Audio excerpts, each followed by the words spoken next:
Bismillahirrahmanirrahim. Assalamualaikum warahmatullahi wabarakatuh. Baiklah, pertama-tama perkenalkan, nama saya Leni Indira Pratiwi, kelas 3A, Prodi PGSD NPM 920862060048. Kali ini saya akan mempresentasikan hasil karya tulis ilmiah saya yang berjudul Peran serta Keluhan Orang Tua dalam Pembelajaran Online. Orang tua yaitu terdiri dari ayah dan ibu. Orang tua memiliki peran penting dalam membimbing dan mendampingi anak-anaknya, baik dalam pendidikan formal maupun non-formal. Peran orang tua itu sendiri dapat mempengaruhi perkembangan anak dalam aspek kognitif, afektif, dan psikomotorik. Peran orang tua sangatlah penting dalam pendidikan, karena pendidikan yang pertama dan utama dimulai dari lingkungan. Keluarga dan orang tua menjadi kunci utama terjadinya sebuah pendidikan dalam keluarga itu sendiri. Pendidikan mempunyai peran yang sangat penting dalam meningkatkan kualitas sumber daya manusia sebagai upaya pembangunan bangsa dan negara. Kemajuan suatu negara ditentukan oleh generasi penerus bangsa yang nantinya akan melanjutkan cita-cita bangsa itu sendiri. Sebagai penerus bangsa, sudah seharusnya dibekali dengan berbagai ilmu dan pengalaman serta pengetahuan yang diperlukan dalam kehidupan masyarakat. Virus corona yang dengan cepat menyebar membuat perubahan aktivitas dari berbagai sektor kehidupan manusia saat ini. Hal ini mensiasati akan tertularnya virus tersebut dan mengikuti himbauan dari pemerintah. Salah satu bidang yang menjadi perhatian khusus adalah pendidikan. Proses pendidikan pada masa pandemi mengharuskan pelajaran dari rumah atau disebut daring. Proses pembelajaran yang dilakukan secara daring yang disiapkan oleh guru melalui WhatsApp, Google Classroom, email, Zoom, atau aplikasi yang lainnya dan sesuai arahan Kemendikbud harus dapat terlaksana. Pada hal ini, orang tua diharuskan memastikan anak tersebut melaksanakan proses pembelajaran dengan baik di rumahnya.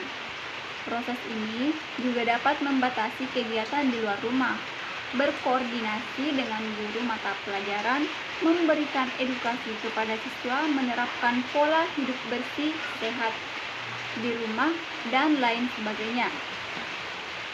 Kegiatan pembelajaran di rumah dapat dilakukan dengan guru memberikan bahan materi untuk dipelajari dan terdapat berbagai tugas yang harus diselesaikan. Jika ada beberapa hal yang kurang dipahami, dapat dikonsultasikan oleh guru tersebut. Kegiatan ini dilakukan dengan menggunakan media belajar online yang telah disepakati sebelumnya. Adapun penjelasan dari peran orang tua, yang pertama sebagai pendidik. Pendidik pertama dan utama adalah orang tua dengan mengupayakan perkembangan seluruh potensi anak, baik potensi afektif, kognitif, dan potensi psikomotorik. Yang kedua, pendorong atau motivasi. Daya penggerak atau pendorong untuk melakukan sesuatu. Orang tua berperan menumbuhkan motivasi anak. Yang ketiga, sebagai fasilitator. Orang tua menyediakan berbagai fasilitas belajar seperti tempat belajar, meja, kursi, penerangan, buku, alat tulis, dan lain-lain. Yang keempat, sebagai pembimbing. Sebagai orang tua tidak hanya berkewajiban memberikan fasilitas, akan tetapi orang tua juga harus memberikan bimbingan secara berkelanjutan. Nah, sesuai judul saya, yaitu keluhan orang tua terhadap pembelajaran daring. Tentu hal tersebut sangat berbeda dengan belajar tatap muka atau di sekolah, sehingga permasalahan-permasalahan bermunculan. Salah satunya kesiapan orang tua di rumah untuk mendampingi anak belajar. Di antaranya, orang tua tidak mempunyai HP Android, orang tua tidak memiliki uang cukup atau waktu untuk mendampingi anak karena harus bekerja serta kurangnya pemahaman materi oleh orang tua. Selain itu, muncul juga masalah kesulitan orang tua dalam menumbuhkan minat belajar anak. Kemudian, orang tua tidak sabar dalam mendampingi anak saat belajar di rumah, serta kesulitan orang tua dengan mengoperasikan gadget. Pembelajaran merupakan suatu usaha sadar guru atau pengajar untuk membantu siswa atau anak didiknya agar mereka dapat belajar sesuai dengan kebutuhan dan minatnya. Dengan kata lain, pembelajaran adalah usaha-usaha yang terencana dalam memanipulasi sumber-sumber belajar agar terjadi proses belajar dalam diri siswa. Pembelajaran online pertama kali dikenal karena pengaruh dari perkembangan pembelajaran berbasis elektronik atau e-learning yang diperkenalkan oleh Universitas Illinois melalui sistem pembelajaran berbasis komputer. Online learning merupakan suatu sistem yang dapat memfasilitasi siswa belajar lebih luas, lebih banyak, dan bervariasi. Melalui fasilitas yang disediakan oleh sistem tersebut, siswa dapat belajar kapan dan di mana saja tanpa terbatas oleh jarak, ruang, dan waktu. Materi pembelajaran yang dipelajari lebih bervariasi, tidak hanya dalam bentuk verbal, melainkan lebih bervariasi seperti visual, audio, dan gerak. Adapun kelebihan dan kekurangan pembelajaran online atau daring. Kelebihannya yaitu yang pertama, pembelajaran dilakukan sangat fleksibel.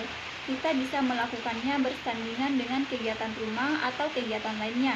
Nah, yang kedua, tidak perlu mengeluarkan biaya lebih banyak seperti biaya kos, biaya transportasi, biaya uang jajan, dan lain-lain untuk mengikuti pembelajaran.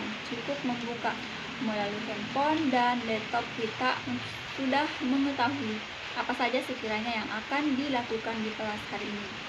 Nah, yang ketiga, kegiatan pembelajaran online bisa diakses di mana dan kapan saja.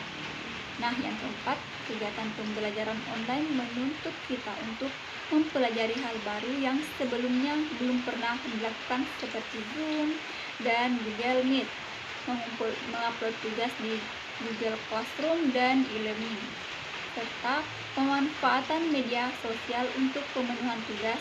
Hal ini memberikan kita ilmu baru bagi kita. Kelemahannya, yang pertama, saat pembelajaran online atau daring, materi yang diberikan seringkali tidak seefektif dan dapat dipahami dengan mudah seperti pembelajaran offline seperti biasanya. Yang kedua, seringkali terdapat gangguan sinyal dan kerusakan alat elektronik yang mengakibatkan terhambatnya proses belajar mengajar. Yang ketiga, mata menjadi lelah dikarenakan terlalu banyak menatap layar handphone dan laptop. Yang keempat, fisik dan mental lebih lelah dikarenakan banyak tuntutan untuk mempelajari hal-hal baru dalam mengoperasikan aplikasi yang belum pernah digunakan. Guru dan dosen yang seringkali memberikan tugas tidak masuk akal, banyaknya tanpa menjelaskan materi, memberikan tekanan mental pada peserta didik dan mahasiswa dalam mengerjakan dan memahami materi. Radiasi yang diberikan handphone tidak baik untuk kesehatan, memori cepat penuh, dan baterai handphone dan laptop mengalami penurunan.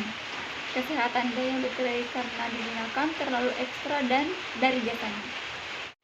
Adapun kendala yang dihadapi orang tua dalam membimbing anaknya pada proses pembelajaran di rumah atau daring. Yang pertama, berbagai kendala yang dihadapi orang tua pada pembelajaran daring, diantaranya yaitu sinyal internet yang terkadang susah, kuota yang mahal, kurang bisa penuh dalam mendampingi anaknya, orang tua kurang memahami materi sehingga tidak bisa maksimal dalam mengajari anak, dan tidak adanya handphone membuat anak harus bertanya kepada temannya untuk mengetahui materi maupun tugas yang telah diberikan oleh guru pada hari itu. Kesimpulannya, pandemi COVID-19 membuat dunia pendidikan harus bertindak cepat, salah satunya dengan pembelajaran daring, agar pembelajaran tetap berjalan dan memutus mata rantai penyebaran COVID-19. Pesan Peran serta orang tua tidak bisa lepas akan hal ini, sehingga dibutuhkannya motivasi terhadap anak untuk bisa tetap bersemangat sekolah, walaupun secara daring. Orang tua dituntut mampu membimbing anak di rumah, begitupun dengan siswa. Siswa dituntut untuk memahami materi yang disampaikan dan menyelesaikan tugas yang diberikan oleh guru.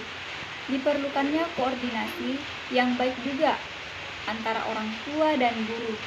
Langkah terakhir yaitu diadakannya evaluasi agar hasil belajar anak meningkat.